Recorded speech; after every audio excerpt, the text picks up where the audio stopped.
So I'm Al Regnery. I'm head of Republic Book Publishers, and we're the proud publishers of two novels by John Cribb about Abraham Lincoln. And I'm here today to talk to John about those books and hope people will listen in and want to read the books. They are two wonderful stories. So, John, let me start off by saying that I remember when we started talking about these Abraham Lincoln books, that somebody had said that there were more books about Abraham Lincoln than anybody else except maybe Jesus Christ. So why would you write more books about Abraham Lincoln? It's a great question. A lot of I got that question a lot when I was working on it. And there are a lot of books. Somebody several years ago tried to count them all, and he counted 15,000. I think he probably missed a few, and that was several years ago. So it's probably more than 20,000 now. Um, but they are almost all uh, nonfiction, a lot of biographies, and almost all nonfiction. Relatively few novels. I wanted to write a book that really brings Lincoln alive for the reader, and I think these books bring him alive in ways that no other books do. And that's why I chose the vehicle of uh, historical fiction, because both these books are novels. And because, as you know, fiction can bring characters alive in ways that nonfiction can't. So that's really why I wrote these books. And I do tell people he's not chasing vampires or killing zombies or anything. This is the story of Lincoln's life. The Rail Splitter is the story of Lincoln's life before he was president, and then the Old Abe is the story of his last 5 years of his life while he was president. So how did you get interested in Abraham Lincoln? As a Southerner, some Southerners still don't like Abraham Lincoln very Yeah. much, but you obviously do. And how did that happen? Yeah, here I am, a South Carolinian in the cradle of the of secession, right, writing about Abraham Lincoln. But my interest in Lincoln goes way back to my very young years. My mom did what parents were supposed to do when me and my brother and my sister, when we were young, she read aloud to us every night before we went to bed, before we could read, and she all kinds of books and stories, including one book called Abe Lincoln, Frontier Boy by Augustus Stevenson, who was a school teacher, I believe. And those stories of Lincoln, living in a log cabin and growing up in the wilderness and tromping through the woods with moccasins on his feet and reading by firelight, they really grabbed my imagination and got me interested in him. And I've been interested in him ever since, which just goes to show that sometimes the books we run across when we're very young can influence us for the rest of our lives, right? Well, that's great. So you mentioned that you wanted to bring Abraham Lincoln alive, and several people that have read the book said that, gee, I sort of feel like I'm sitting right next to him as he's talking. How did you accomplish that? I mean, obviously you didn't make things up, or maybe you did make things up, but I know you spent a lot of time researching and working on Yes. it, so that as historical fiction, we're supposed to write things that are reasonably historical, if not exactly word for word. How did you go about that? Well, the research basically fell into three broad categories. One, just good old-fashioned book research. I've got about 250 books about Lincoln just on my bookshelves here at my house. A lot of, everything from general biographies to musty old books written by people who actually knew Lincoln and had firsthand interactions with him. Those were invaluable. Second broad category of research was internet research. You got to do internet research these days, right? And there's wonderful sites out there about Abraham Lincoln. For example, there's one called Mr. Lincoln's White House, that you can go online and see the floor plans of a White House as it existed in his day, and you click on rooms, and it'll pull up a picture of what those rooms look like and tell you stories about what happened to those rooms. There's just a lot of great information about Lincoln out there, and that's been true for generations, long before the internet came along. And then the third general uh, area of research was travel. I got to indulge my inner Lincoln geek and go to these places where he lived and worked. Every place from Sinking Spring Farms in Kentucky, where he was born, to of course, Fort Sierra, he was assassinated, and lots of places in between, like New Salem, Illinois, this little tiny little frontier village he lived in for about 6 years as an adult, and it's been restored and open to the public. It was very important for me, Al, to be able to walk the ground that he walked and soak up the world that he lived in as much as I could before I could write about him. So And of course, you wrote two books, John, Rail yeah, Splitter, yes, which is really the first part of his life, yes, and then Old Abe, which is really his presidency and the things leading up to it. yes.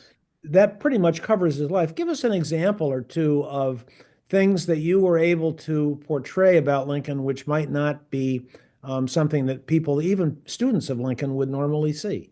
Yeah. In It- terms of the again that personal relationship that you develop with Abraham Lincoln as you read those two books. Yes, and that's a great question, and that goes to your question about bringing him alive, too. I think because in both of these books, you're with him for big iconic events like the Gettysburg Address and the signing of the Emancipation Proclamation and the Lincoln Douglas debates, but you're with him for a lot of lesser known events that I think really make a life in full and help bring him alive, like the time he falls in love for the first time out on the prairies, so with a young lady named Anne Rutledge, or when he meets and courts and marries Mary Todd, or when they lose uh, two sons. They lose Willie in 1850 from consumption, what we call tuberculosis, and then they lose, I'm sorry, Eddie, and then lose Willie in the White House from typhoid fever during the Civil War, both crushing events for this family. But moments like the night the White House stables caught on fire, and when Lincoln realized what was going on, he rushed outside and tried to force his way into this blazing inferno because he knew his boys' pet goats and ponies were inside, and he could hear the animals screaming and wanted desperately to get them out, and the soldiers have to pull him back. So moments like that really happened that a lot of people don't realize happened, but they I think really help bring him alive as a person. So you spent a lot of time researching these things, obviously. How long did it take you to write these books? Well, yeah, well, the answer to that question is a little embarrassing. I got the idea for these books in 2006, and Old Abe was published in 2020, and The Rail Splitter in 2023. So you can do the math. My wife ribs me. She says, "John, it only took 4 years to fight the Civil War. It took about four times as long as the Civil War to get both these books out the door." Okay. But in my defense, this was not a full-time job for me. I had other things, other work, other things I was doing, and sometimes the manuscript sat in a drawer for weeks or months, and then I would pull it back out and work on it again. And that's as those of us who've written books know, that's the way it works sometimes. So give us an example of something that changed your mind about Lincoln, something that you learned that you put into one of these two books that is different than you would have known about Lincoln before you did the research and wrote the books. Well, the biggest thing that surprised me, I think, about Lincoln, which is in the you see really in Old Abe, was the depth of his faith during his White House years. He really became a very spiritual person as the Civil War went on. And he told his friend Noah Brooks, he said, "Many times I've been driven upon my knees by the conviction I had just absolutely nowhere else to go." But Lincoln, he knew the Bible really well, grew up with the Bible. That was one book a frontier family would be likely to have. Could quote it all the time. And so and although he interestingly, he went to church a good bit during his life. He liked going to church, but he never joined a church and he was never baptized. So there was a discomfort there with organized religion. But as the war goes on, he gets I think his faith deepens. He spends every day tries to set aside time to spend with the Bible and read it and ponder questions like, why has this terrible war happened, and what does God want of me? What is God's will? That's the question Lincoln seems to ask again and again. And he comes to the conclusion that he is, as he puts it, a humble instrument in the hands of the Almighty. And the Civil War is his conclusion.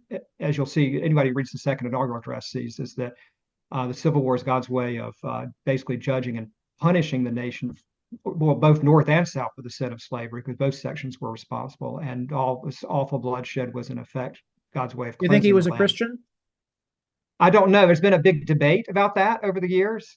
And some of his friends said, yes. And Mary said, after he was gone, said that he basically had gotten to that place. And he said, as a matter of fact, she said on the last day he was alive, he talked about traveling to the Holy Land after his second term was over. Others who knew him said, not so sure about that. That he was definitely a man of deep faith, but they thought, he couldn't put him in the mold of a Christian. And of course, since he was never baptized, people at that time would have said that was a requirement anyway. So give us a couple of examples of what readers should expect to know about Abraham Lincoln after reading these books that they wouldn't have known other. I mean, probably people that are going to buy this book and are going to read it know a good deal about Lincoln already. Why would Yes. they why should they read these books? Well, I think again, number one, because I really do think these big books bring him alive for the reader, and many readers have told me that. But yeah, you're going to get to know Lincoln in a way that I think you're just not going to get through a nonfiction biography. For example, in the Rail Splitter, it's fascinating to see this young man who starts out life out on the frontier, just not having a real direction. He referred to himself as a piece of floating driftwood. He knows he doesn't want to be a farmer, and he thinks for a while he might want to be a riverman, and he tries different jobs, but he comes to attach himself to something larger than himself as time goes on, and he does that largely. You see him as he grows older helping more and more people, people that he comes across. And as he learns to attach himself to something larger than himself, he finds his destiny, I think. So that journey that he makes from the log cabin to the White House, I think is one thing that people are going to experience in a different way if they read the Rail Splitter, for example. Is that what made him a great president? Yeah, That journey? I think what made him a great president in the end is his character. He developed and practiced and cultivated and possessed a set of virtues that I think lay at the core of who he was as a great man and a great president. For example, his perseverance. He was a model of perseverance, and that's something he learned growing up on the frontier, where you either persevered or you weren't going to make it. And he took that into the White House with him, and he persevered through four very, very tough, hard. I think the toughest years any president has ever had. Virtues like an eagerness to learn, an intellectual virtue. He had less than 1 year of schooling his whole life, but he had this burning desire to learn. And you really see this in the Rail Splitter. He used to say, my best friend is a man who can get me a book. And he would walk miles through the woods to get a book if he could. Virtues like his patriotism, good old fashioned civic virtue. He was fiercely devoted to the idea of the United States and loved the idea of our founding principles, especially the Declaration of Independence, which was his favorite founding document. So those virtues and others, I think, lay at the core of who he was and made him. They enabled him to get from that log cabin to the White House, and then they made him that great president that he was, I think. And I suppose part of that was his idea that we needed to preserve the Union. Isn't that right? Yes, that was lay at the dead center of it, because he really did love the idea of the Union. And listen, there were several times during the Civil War when people said to him, "Just stop this. This is not worth it. It's not worth all this death and destruction.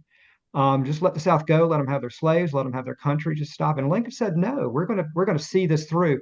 And it's interesting to think, Al, if somebody with less dedication to the idea of the United States and to our founding principles and less dedication to the Union, and if somebody else was in that spot, uh, would history have turned out differently? And Well, I that's think also a probably good so. question. That's right. Yeah. Sometimes it's one man standing in the breach that makes all the difference, and he was that So, giant two figure. attributes that people have that often get discussed, and sometimes people think that we're lacking, are character and leadership. And it seems to me that he's somebody who exemplified both of those. Yes. And particularly coming from where he came from, as you say, 1 year of school and from that rough background and so on, that he was able to portray those two characteristics so strongly that he still is preserved as one of the great presidents uh, almost 200 years later. Yes, and I think that's largely not only because he was the guy who was president when to hold the country together. Well, he really was that giant hero that fought to hold our country together. It was literally falling apart. He led the fight to save our founding principles when a lot of people were ready to toss them aside, and of course helped lead the fight to free millions of enslaved Americans. I tell people that you really to really understand this country, you need to know and understand Lincoln's story, because in a lot of ways he still stands center stage in our great American story. Interesting. Well, that's a good place to end. Well, I hope people will read these books, Old Abe and Rail Splitter, both available anywhere books are sold, and they will you'll be able to spend a good many nice long evenings with those books and learn a lot about Abraham Lincoln. So thank you, John, very much. And thank you again for writing these wonderful books. Well, thank you, and thank you to Republic Books too.